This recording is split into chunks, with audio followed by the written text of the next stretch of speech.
কি বস্তু পটককে খবৰ পালো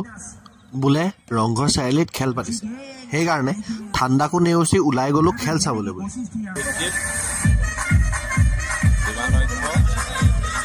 ইয়াত খেলৰ লগতে বিভিন্ন সাংস্কৃতিক অনুষ্ঠানো পৰিবেশন কৰা হৈছিল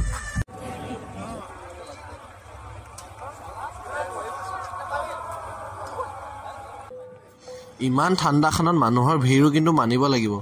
ভিৰ নহবই বা কিয় নীল আকাশ দাস আৰু ভেগু কাশ্যপৰ প্ৰগ্ৰেম আছে বোলে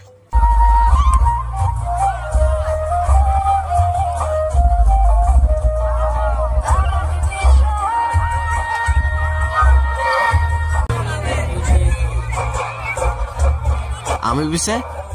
প্ৰগ্ৰেম চোৱালে নৰলো ঠাণ্ডাৰ প্ৰভাৱ দেখি তাৰ পৰা সোনকালে টপকি দিলো ভিডিঅ' ফুটেজখিনি ৰেকৰ্ড কৰিছিলো কাৰণে শৰ্টছ এটা